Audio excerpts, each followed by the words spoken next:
So we are increasingly a knowledge-based economy. And we're getting all these happy talk stories about how things are fine. Yeah. They're not. I don't think that we have supported small business in the way that we really need to.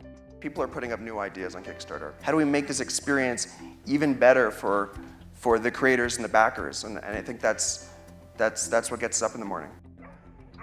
If there's one issue that dominates the American conversation, it's jobs and the economy. Step into any coffee shop, turn on cable news, or chat up the neighbors at a cookout, and you'll have your finger on the pulse of what drives our financial engine. Tonight on the Aspen Institute Presents, we'll hear about the outlook for creating jobs and financing creativity through crowdfunding.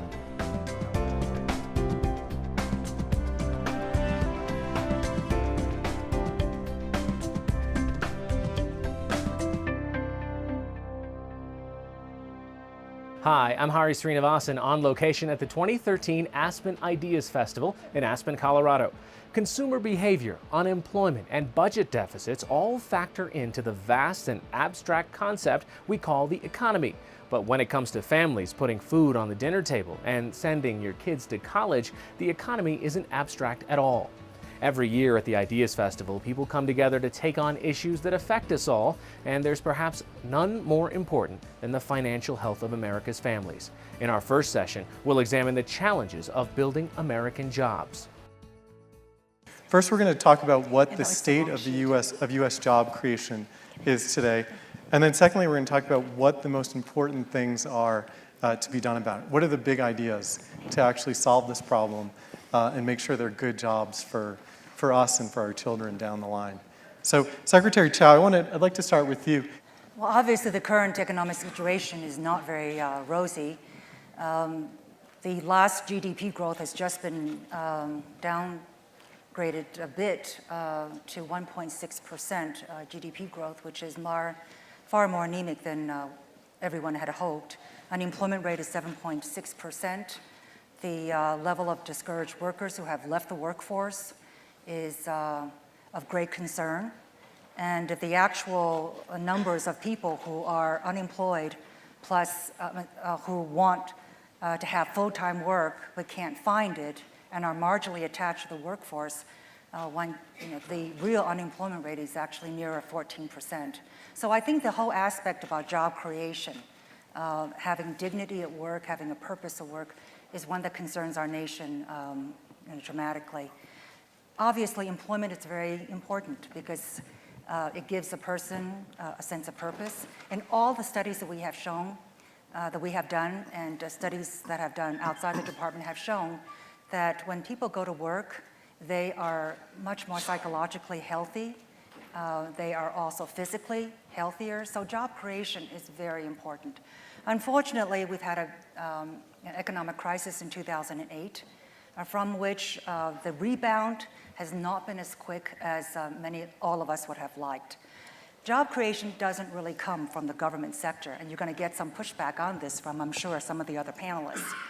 And also, we are now in a globalized economy where we don't control the number of jobs. We are not the only instigators of the factors of successful job creation. And so one of the key questions, which I think you will be thinking about as this discussion goes forward, is what is the role of government in fostering the kind of environment through which the private sector can increase jobs. Most of the job creation occurs with small businesses. In fact, 66% of the net new jobs being created these days are created by small businesses.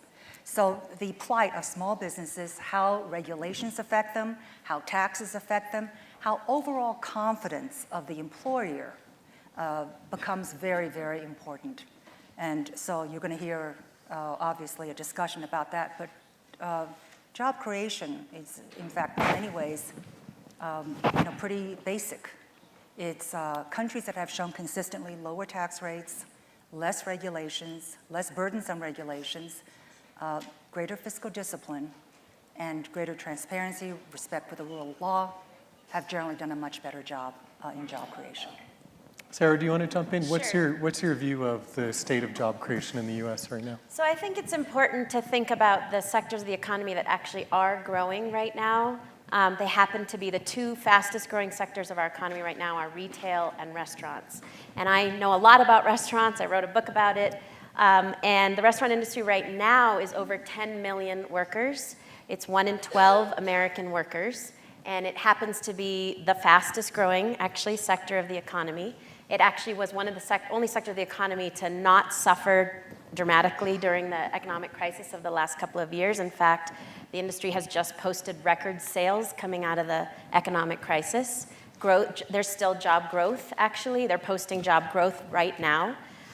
So they're doing really well. Unfortunately, the restaurant industry holds another accolade. They also happen to be the absolute lowest paying employer in the United States. So 7 of the 11 lowest paying jobs in America and the 2 absolute lowest paying jobs in America with the least benefits are restaurant jobs, people who touch our food.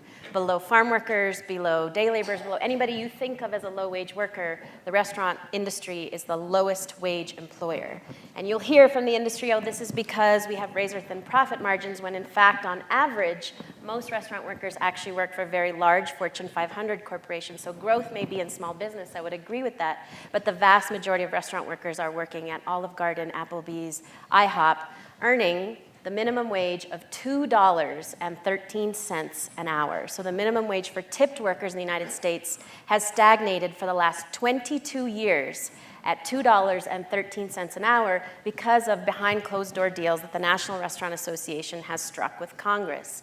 And so what we've got essentially is the largest and fastest growing sector of our economy. In the context that Elaine is talking about, definitely there are problems with job growth, but you've got 2 sectors that are dramatically growing. Unfortunately, those sectors happen to be the absolute lowest paying job employers in the United States. You've got the largest sectors proliferating the lowest paying jobs. For new entrants into the economy, this means that young people, older people being laid off from other sectors are finding these incredibly low, even poverty wage jobs. Stories of people who've been financial analysts now working in restaurants. I'm sure you've read about that in the New York Times. I've been talking about that on lots of national news shows. And that what they're finding is incredibly low wage jobs. And so I think while we're thinking about job growth, we have to think about job quality. Okay. And what you're describing is that the quality of the jobs that are being created is very low. Doug, your view of job creation, specifically the dynamic I think range. we should not be one bit happy about what's going on right now. Yeah. We have all of these indicators of the distress. And Elaine's covered most of the top line ones. The unemployment rate's high. Comprehensive measures of unemployment that look at inability to get work and have to work part-time are in double digits still. Labor force participation is low. The number of jobs we're creating typically in a month is pretty much enough to keep up with the GDP growth, but not enough to really draw down the backlog of 15, 20 million people who may, in fact, be out there looking for work. So there's nothing good about that, and it has big consequences. We know that the durations of unemployment are extremely long in this recovery, and all the evidence is that's a permanent scar on many people's careers, that we really do lose a tremendous amount as a nation when people remain unemployed for long periods of time. I'm particularly worried about the younger workers who were disproportionately hit by this downturn and whose durations are quite high. They've suffered an enormous economic blow, some of whom may not recover, and I don't think we really have a good answer for that. And then there's a group of older workers as well who structurally just don't seem to have a good place to go. So this is not a pretty situation, but that's what I came here to talk about. I came here to attack the media. This is what I'm worried about, and you can tell me if I've got it right. We've now seen, consumer confidence tick up to 5-year highs, housing's prices rebounding, going up, and we're getting all these happy talk stories about how things are fine. Yeah. They're not.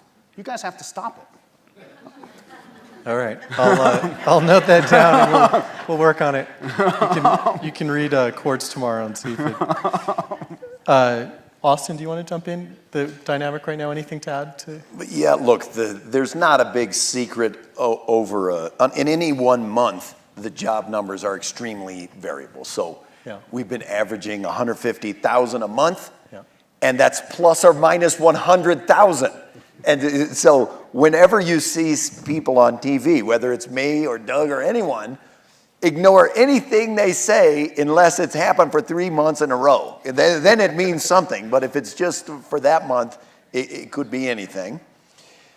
The longer run secret is how many jobs we're creating is 100% tied to how fast the economy is growing. And so the fact that GDP growth has been modest, 2%, 2.5%, when the productivity per worker is about 2% a year growth, tells you if you want to grow 2% a year, you don't really have to hire anybody to grow 2% a year. And so we have to get that growth rate higher. And the times when we've seen substantial improvements in the job market have been short-lived over the last 3 or 4 years. And they have been correlated with those periods where the growth rate got up, a little above 2.5, pushing 3%.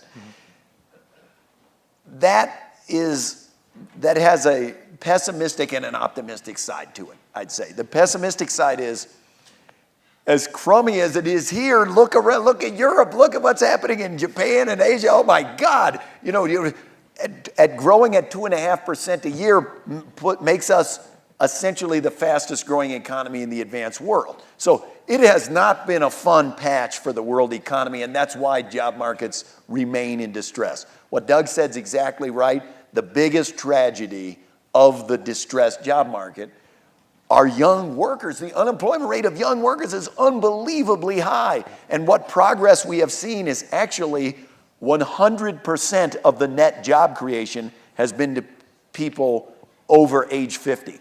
And people 25 and younger, it's been a devastating period. And hopefully the future will not be like the past. The past has shown that lives with you for the rest of your career, or at least for 10, 20 years.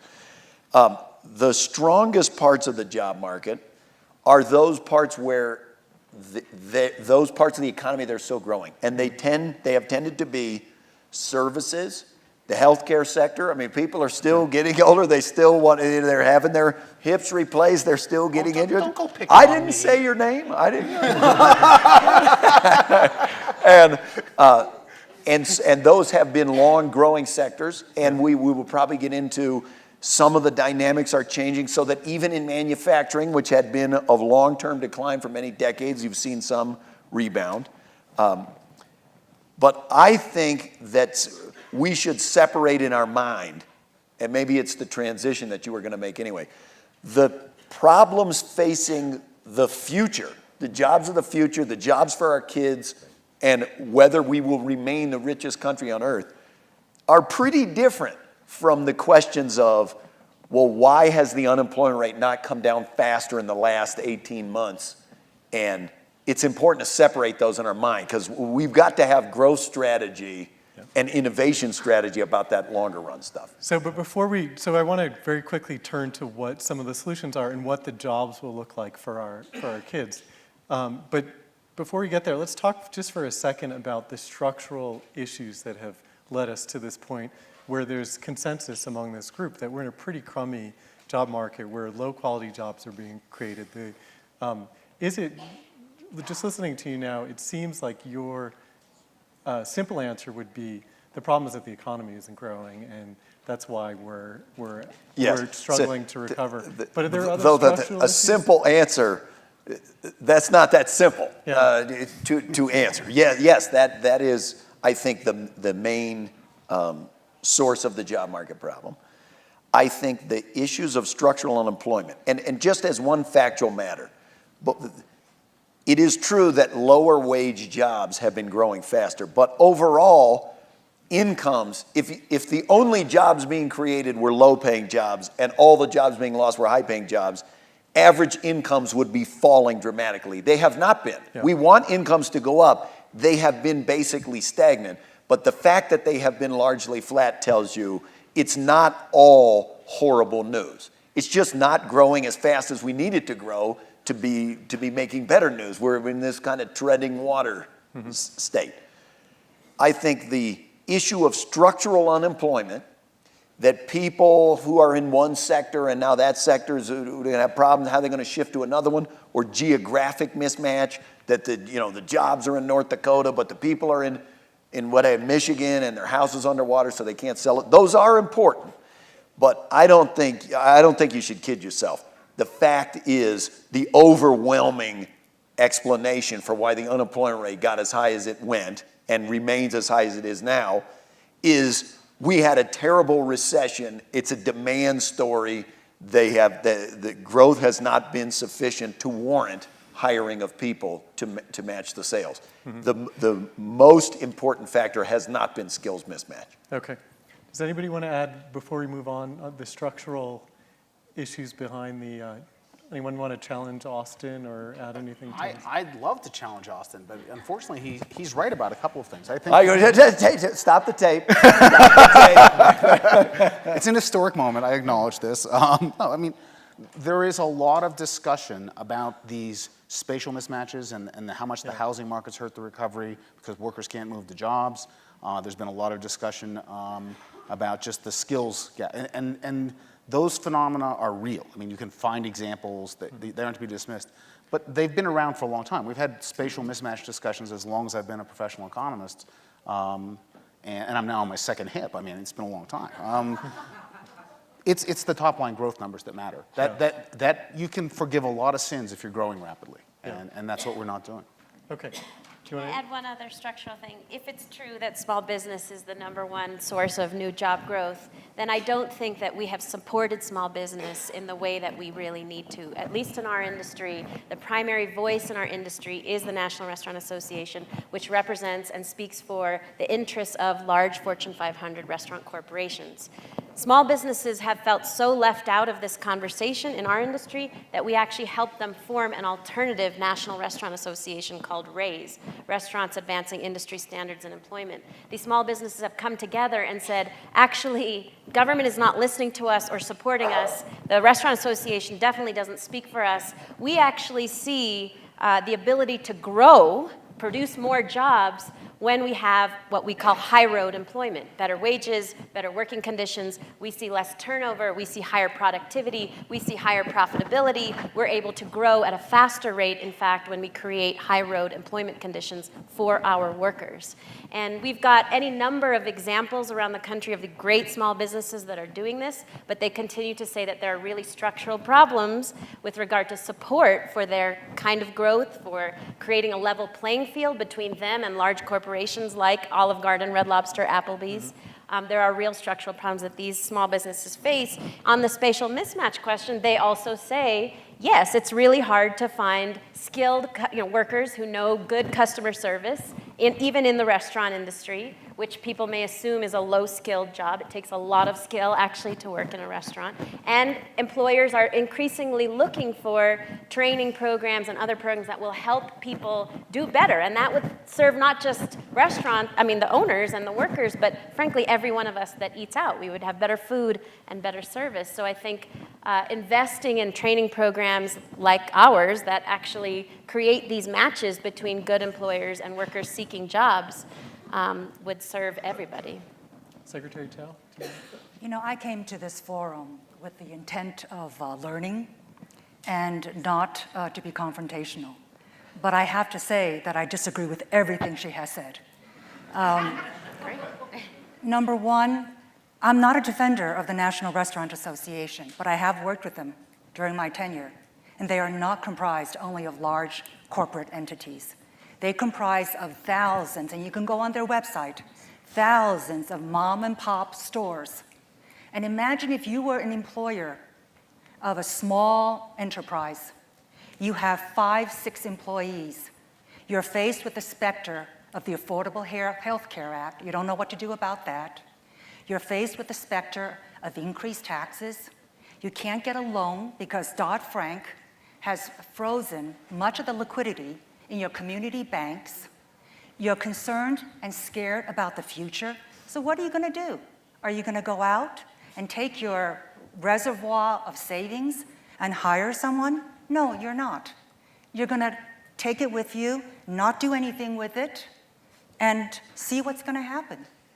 So this all this avalanche of government regulations and specter of uncertainty is creating an atmosphere that rational employers, small business, mom and pop stores, are reluctant to commit their own capital. I'm of course concerned about those who are working at a lower wage, but Austin mentioned, and I have seen this also, it comes across, healthcare is one of the most fastest growing sectors because the baby boomer generation is retiring, and we don't have enough nurses, phlebotomists, healthcare, home aides, doctors. We have a net deficit of more than 1 million nurses in the next 10 years. We have a deficit of doctors. So Austin is right, and the healthcare is a growing sector, but the skill sets are different. But going back to, again, the example, 40% of people who earn minimum wage migrate out of minimum wage within 1 year. 80% of workers who work minimum wage migrate out of minimum wage within 2 years.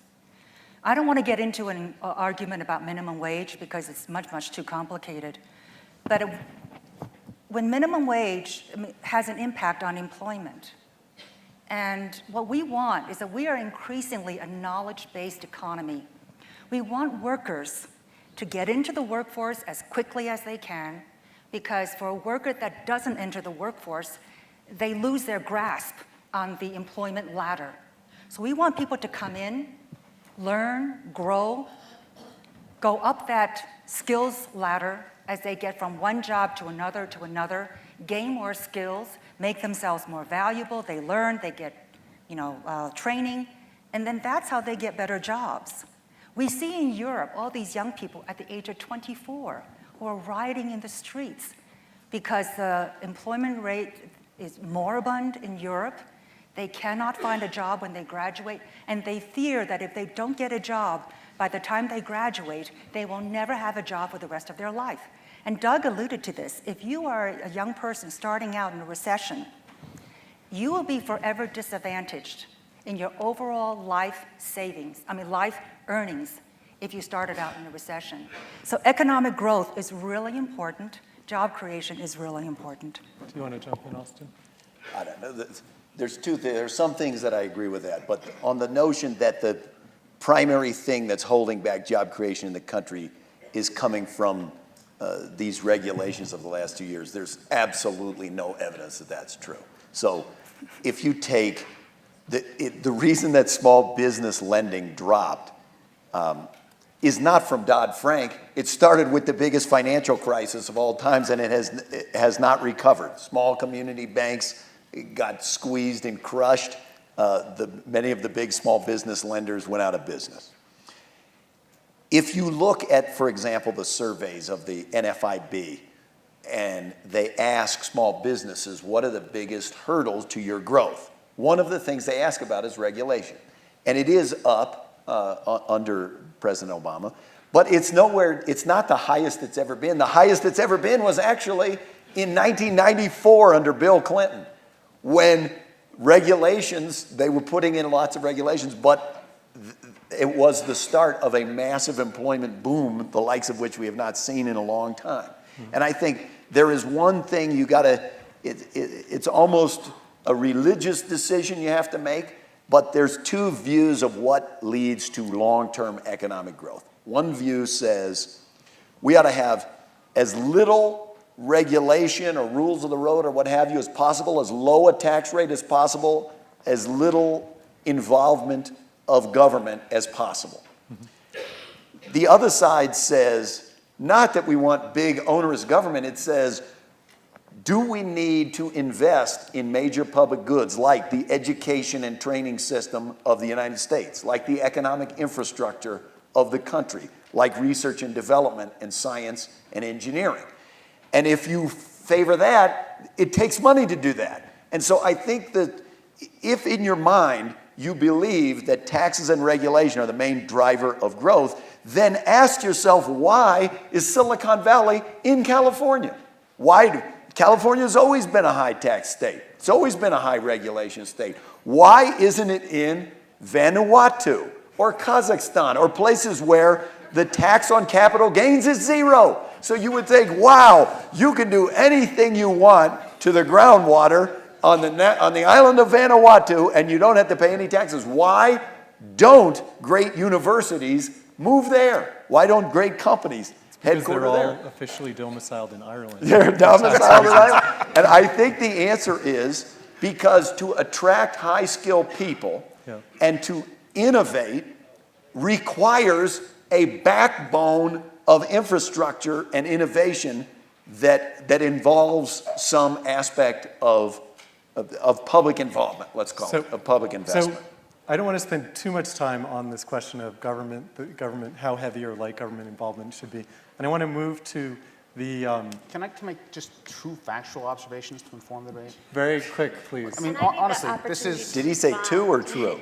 2 factual observations. One, there has been a noticeable drop-off in this recovery of startups. So there's this large, small business thing that people talk about, but new businesses create jobs. Yeah. And for whatever reason, we don't really know, it's a missing piece of this recovery. And I think that's important and worth studying more. The second is the income growth.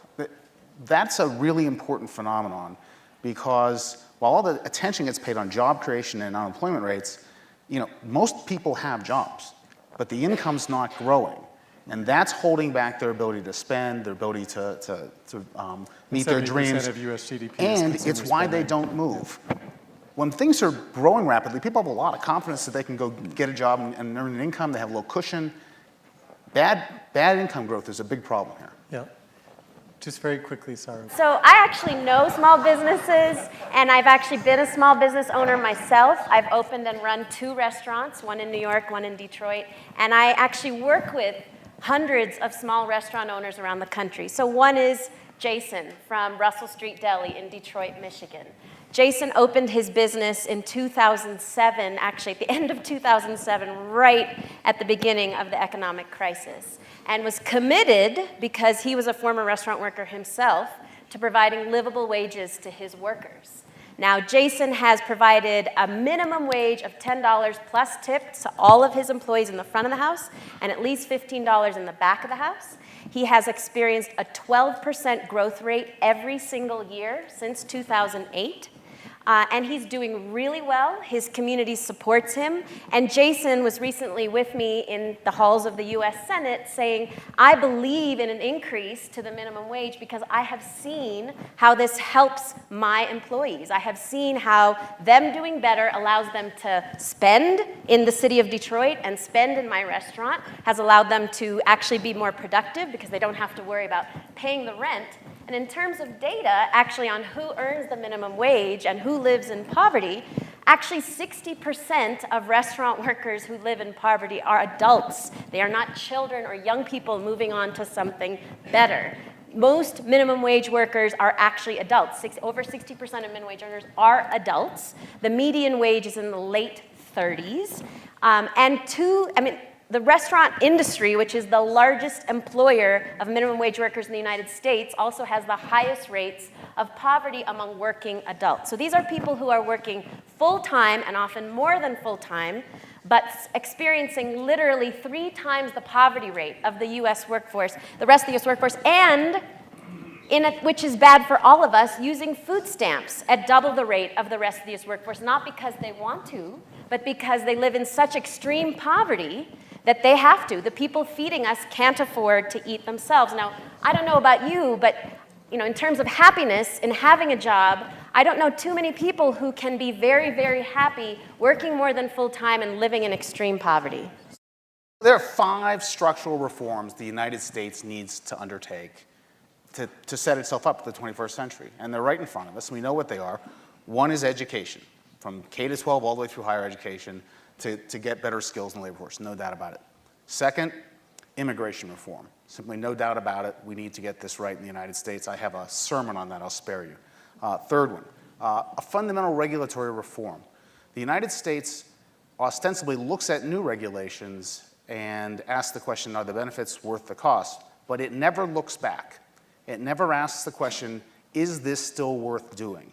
And we have just accumulated a lot of detritus in our regulatory infrastructure. We just need to clean that out. Then we need to do a fundamental entitlement reform, some soup to nuts, so our social safety net doesn't collapse under financial weight. And we need a tax reform. We need a tax reform that means something, that raises the revenue necessary to fund the government. Those are 5 things that we're going to do because we have to, and it'd be better to do them now intelligently and proactively. Those are structural things where you look out 5, 10 years, we have to get done. Sarah, what are the most important things that can be done to stimulate job creation right now? What is your short list? I mean, I totally agree with immigration reform. We definitely need immigration reform. And like I've said, I think we do need to look at the growing aspects of our economy and support them.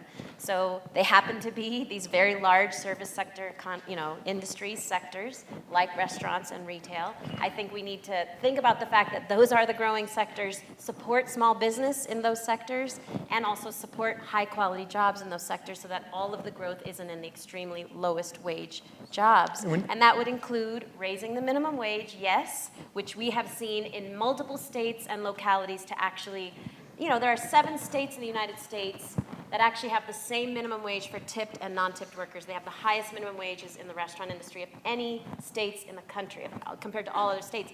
5 out of 7 of those states have a faster growth rate among the restaurant industry than the rest of the country. So you actually see the cities and states that have higher wages doing very, very well in our industry. In fact, experiencing tremendous growth. Often creating jobs requires creativity. What if you're in a creative field? The stereotype of the starving artist may have been forever changed in the last 4 years by Kickstarter, a crowdfunding organization that's raised more than $675 million for more than 44,000 creative projects. Aspen Institute President Walter Isaacson asked Kickstarter founder Perry Chen why he started this radical new project and what it means for the economics of creativity. I'm born and raised in New York City, but I went to Tulane and I stayed on in the city because I loved it. And I originally had the idea that became Kickstarter when I was living in the French Quarter, not far from, I know we talked about it, from Casamose, which is a place you used to hang out at. And it was late '01, early '02, and I was trying to throw a concert. I wasn't really a concert promoter, but I got it into my head and I started to do the research. I got entrepreneurial and I just realized I wasn't going to be able to put it together and that the money was going to be the thing that was the barrier. And so it didn't happen.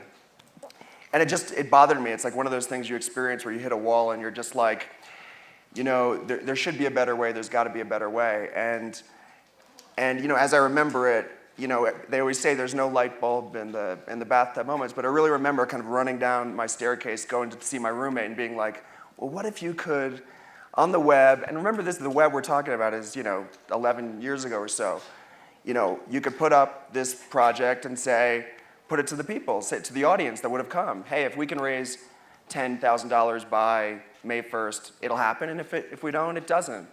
And they were never involved in this process. It was me, asking questions, looking at numbers, and I had to decide on my own. So I realized there was that inefficiency there. Why don't you tell us exactly what Kickstarter does and how it works? So let me ask you guys, how many of you guys know what Kickstarter is by a show of hands? All right, so okay, let's great. skip this So part. I could start on second base. Yes, right. So very quickly, it's a funding platform for creative projects. So films, albums, theater, dance, design, technology, publishing. We have thousands and thousands of projects funding at any time. Right now, I think there's between 4,000 and 5,000 projects funding. And these are not projects that we go out and find. These are people, perhaps some of you, who come onto the site and they propose the projects that they want to do, and they send it out to their friends. If they have fans, their fans. And it kind of moves as things do now through the web, through social media. And people come in and look at these projects and say, So you could just surf through things on Kickstarter, Yeah. or, as happens about once every 7 hours, get an email from your daughter saying, Dad, go to Kickstarter and fund this thing. And you say, gee, I want to fund that. Exactly. That's the power of social media. And I think I looked it up. It's $650 to $700 million you've Yes, done. so it's over 600 million now. And in my mind, that might be now more than the federal government spends on the arts in a given year? In the tallest midget competition, yes. What's that? You know, in the sense of, you know, Tallest midget, got Yeah, it. Highest mountain in Louisiana competition. exactly. No, but it's a big deal that we think the federal government, National Endowment for the Arts, all that sort of thing, and in some ways, either in your bathtub or running down the stairs, you've invented something that does what the NEA used to do and can't quite do now. Yeah, I mean, you know, I like government funding of the arts. I like more arts and music programs in schools. So in no way do we want or hope to be kind of competitive. Private funding of the arts is tremendous. You know, government pales in comparison. And you know, this is new because of the web, but this is also a bit old. I was showing you out in the hallway. You know, yeah, this is the most amazing thing. This ain't a new idea. Right. There's a long history of it. Yep. So, you know, we've been doing some research, and, you know, we found a lot of real instances where people had funded projects, a larger audience had funded creative work, not just the Medici or the church coming in. So one great example was Alexander Pope, when he translated the Iliad from Greek to English. He had 750 people subscribe to the work, and they got their names inscribed in the first edition. Mozart did this for a concerto. He had over 100 people support him. Actually, the first time he tried to fund it, he didn't raise the money, and then he went the next year and funded it. And then, of course, a more famous story, the Statue of Liberty, which, for the pedestal, they raised money from, I think, over 100,000 people. So what makes it fundamentally different in the digital age? It's exactly, that's it. It's the web. It's the ability for people, for anyone to see, for anybody to post a project, and then for anybody to see that. And then the social graph where I send it out to 100 people, and then they send it out to each 50 people, and so on and so on. And the speed of that transforms it completely. Do you think this disintermediates things like music, movie, other studios? Yeah, I mean, totally. And I think, you know, it's literally what it's doing. And you know, I think there's a balance. You know, I think just in the same way we want governments to continue to fund arts, I don't think we're advocating for the shutting down of the creative industry. But I think I see Michael Eisner there. I'm going to get him to respond in a minute, so be thinking of your response there, Michael. Yeah, I mean, I think that hopefully we can push the industry to kind of maybe offer some of the things that creators are able to get using a model like Kickstarter that they haven't been able to get from the industry. Do you worry at times, there's been a slight either controversy, but everything on the web is ginned up as a controversy, that stars and celebrities hijack Kickstarter sometimes? You know, not at all. I mean, I think that this past year we've had a few celebs use the site, and some of them have succeeded, and actually some of them have failed. Give me an example. I think the big one that people were talking about was the actor Zach Braff raised millions of dollars for a film he wants to produce. And I don't want to name the people who failed, but it's Googleable. But, you know, I think there was that question, you know, which is just, I think we have the suspicion that we live in a zero-sum game, that everything is so competitive. If somebody's winning, we're losing. And when the celebs or the industry comes in, it's almost like, well, we had our moment, but now these guys are going to come in and take it. And that's not what we're seeing. You know, when these bigger names are coming in, we're seeing a tremendous amount of people introduced to the service for the first time. And then they're going and looking at other film projects, or they're looking at other projects in their city. So we've actually found a kind of a rising tide effect. And is this, it started off, as you said, with a music idea, been in the arts. What other fields has it expanded to, and would you like it to expand to? You know, when we started, we were like, you know, we wanted to focus on what we were going to call creative projects. And we've stayed, you know, pretty consistently on that path. So music and film and dance and some, you know, we think of the bigger umbrella. So in today's world, video games certainly falls underneath that. A lot of technology and design to us falls underneath that. And we think that's a really, really big world. But we don't do everything, you know. We don't do charity. We don't do kind of traditional business startup funding. Although, you see But young you're friends with the guy we had, Charles, Donors Choose, right? Charles Best, yeah, he's great, and I mean, they've he's been been around. around You know, the they've been up campus, and too. running longer than we have, and doing tremendous things for public schools. But do you see any sort of just sympathy there, or the way you do things together? Oh, yeah. I mean, it's because we don't serve that area. I wouldn't want that area not to be served. So I'm thrilled that those guys are doing a great job at it. What about entrepreneurship? People want to start businesses that may be under the creative umbrella, but may not be. May just be somebody wants a taxi cab app, or compete with Uber. You know, we've tried to find the line. I think that the more creative arts patronage has this long history that we've learned from, and we've seen that the relationship between people who are supporting those works is something that exists and is known. I think with this newer stuff, it's 3-4 years old. So we've created some new guidelines for things like product design to make sure that people have, a working prototype or that they're showing the actual image, not some computer rendering, to try to figure out the right balance. If somebody says, I want to make a film that's anti-black or anti-Semitic, Yeah, totally. you Yes. say no thank you? Yeah, of course. I mean, there are clear lines of things that are objectionable, offensive, yes. And but they aren't that clear in the real world. Well, no, I think there are gray areas. Sometimes the cases are clear. I mean, what if somebody wanted to make a pro-gun film? Well, I would say, we actually don't allow awareness films and political issue films. Obviously, Why? documentaries often get into that. So but we're trying to stay with this, this creative project focus. So, just because the medium is film or video, it doesn't mean that everything in film and video is allowed. So, docs, of course, feature films, shorts, etc. But when it's getting into being a commercial, an awareness, an advocacy thing, it's something we stay away from. Of course, it's challenging when it's a documentary sometimes. And then, the team will... Give me a good example of where y'all had to wrestle morally. Challenging. Let's see. I think that recently there was a project. So in many ways, let me preface this. In many ways, we're dealing with kind of the future, right? People are putting up new ideas on Kickstarter. Somebody put up a project to create a genetically modified plant that would glow in the dark. Times did a big story on it. When you look at it at first glance, you're like, this is really fascinating. But, a lot of people started to say, hey, this is a new genetically modified organism being done in a private laboratory. The thing is that the backers of the project, some of them were being offered seeds. And so this was a case of, hey, if this is being used as a distribution mechanism for new genetically modified seeds, and they're being distributed to the public, meaning where could that go?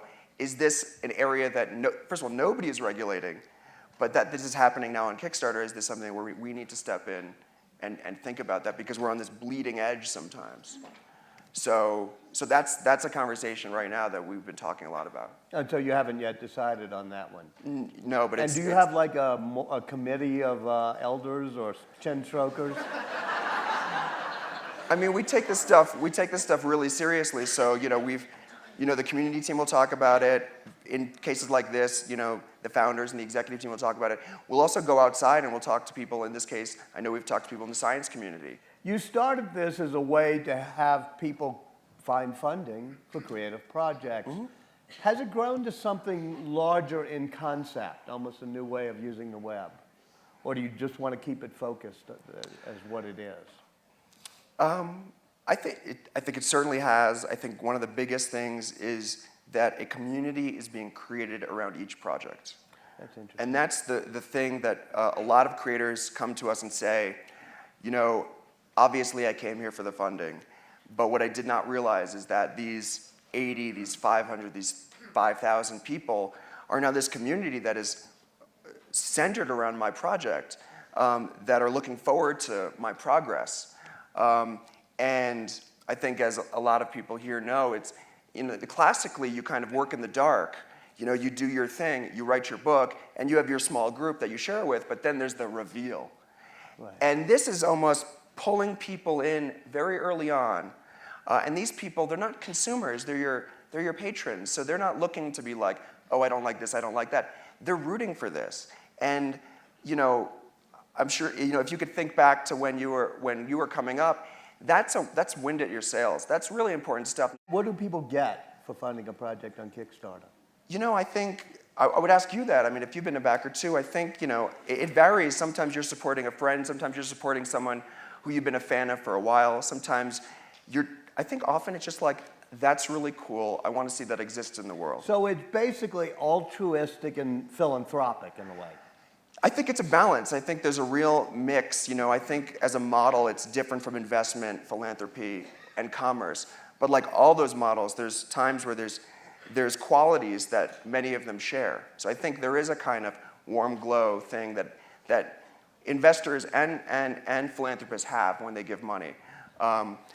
I think people also, all these projects have to offer rewards, you know, a copy of the film, come to the screening. I have more gimme caps or T-shirts than I need from these things. But so and so there's a mix of those things that kind of create sufficient or abundant value to where backers are like, totally. Would you put your foot, or would you try to stop it if instead of sending me a signed copy of the script or a T-shirt that makes me feel good, somebody went on Kickstarter and said, and if you do it, you get 1% of the gross? Yeah, we don't allow it, and we, you know, it's just not our bag, you know. I think that removes the thing that is the most amazing part to us, which is all of those ideas that before were not being well served by the other model, the investment model. We don't want people looking at these projects and thinking, is this thing going to make money? We want people, that bar is really high, and we want people looking at these projects and be like, I like these people, I like their idea, I want to help make this happen. And that's where we focus. And I think other people will experiment in those other areas, and we watch from the sidelines. Have you seen people start experimenting in the area of doing a Kickstarter that's not quite as altruistic, but that would be for crowdsourcing real investment? You know, the Jobs Act was passed, I think, maybe now a little over a year ago, which was the first step in you could explain, or I will.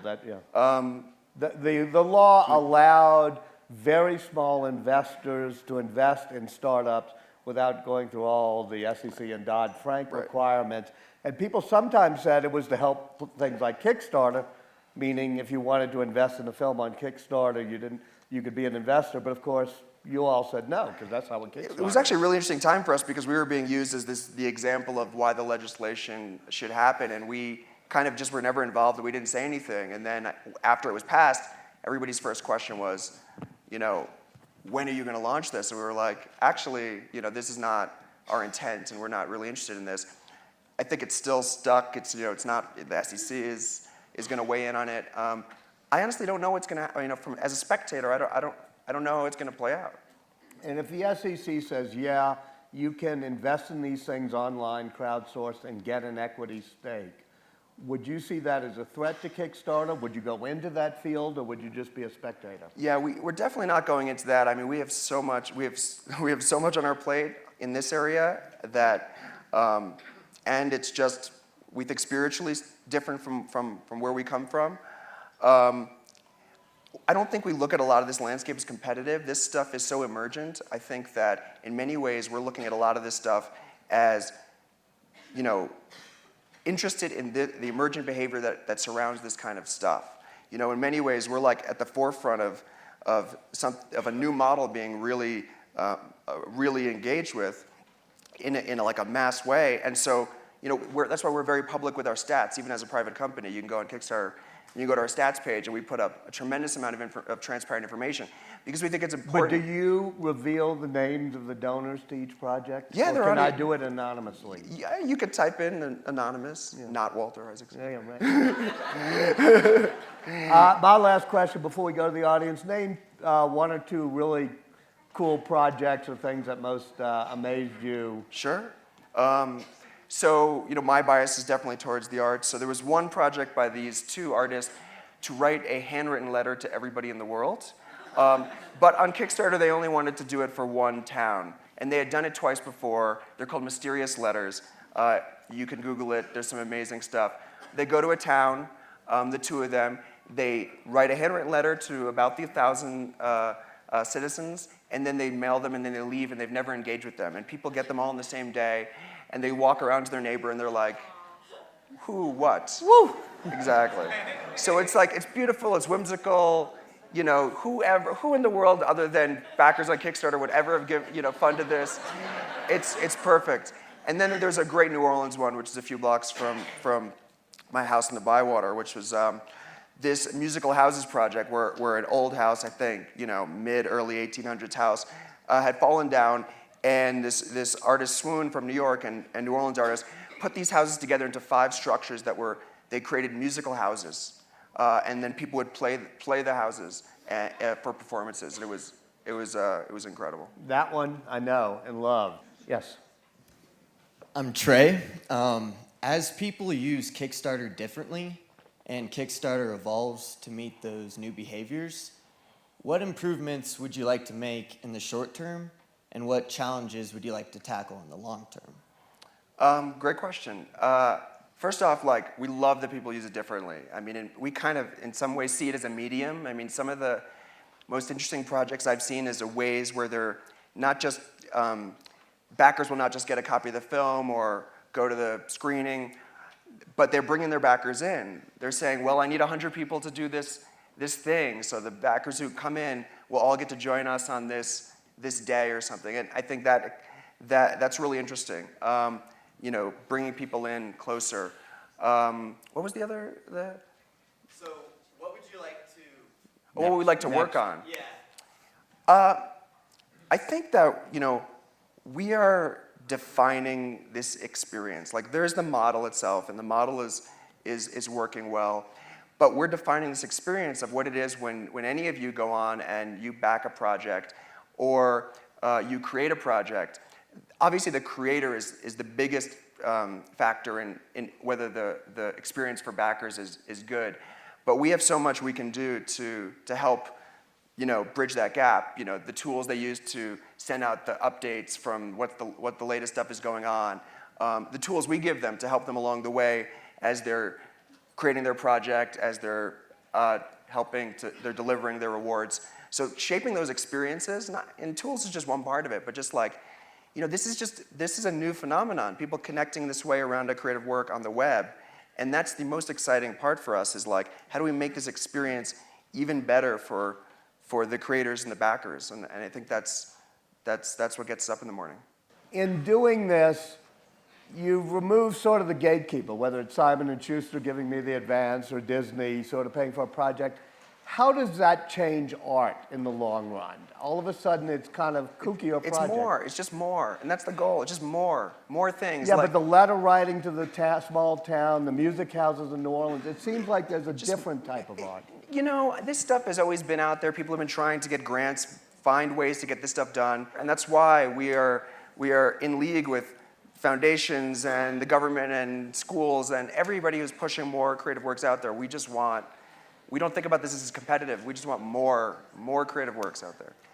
When somebody's backing a project, I believe the average pledge it's fluctuated, but it's probably around $70 or so.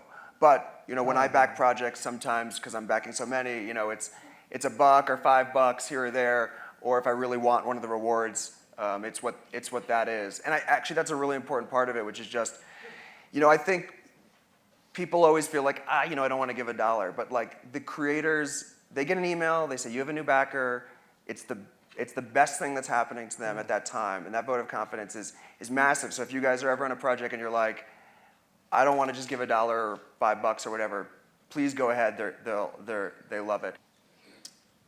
So today we've explored your business model briefly, a lack of advertising, we've touched on morals, ethics, and to me, behind all those ideas, it seems that authenticity is very important to you and Kickstarter. So my question is, how do you maintain your authenticity to your users in the future? I mean, authenticity it's so funny because I feel like authenticity was a word and then it became a marketing tactic. I think we're just people, we're 60 people who run a website, and it's a train that's moving 1,000 miles an hour, and we do our best to, represent our values and the values that we've put out there, and that's honestly the best we can do. And I think that's it. So we're not thinking about being authentic. I think we're just trying to do the best job that we can. Wow. Have an idea for a creative project? Perhaps you've already started a project on Kickstarter.com. And if you'd like to hear more great ideas from the Aspen Ideas Festival, watch live video online at aspenideas.org or see more episodes of the Aspen Institute Presents on worldchannel.org. And then join the conversation on Facebook and Twitter. We'll continue to bring you the best of the 2013 festival right here on World Channel. We hope you've enjoyed this episode of the Aspen Institute Presents. I'm Hari Srinivasan. Thanks for watching, and join us again tomorrow night at 9 Eastern for more from the 2013 Aspen Ideas Festival.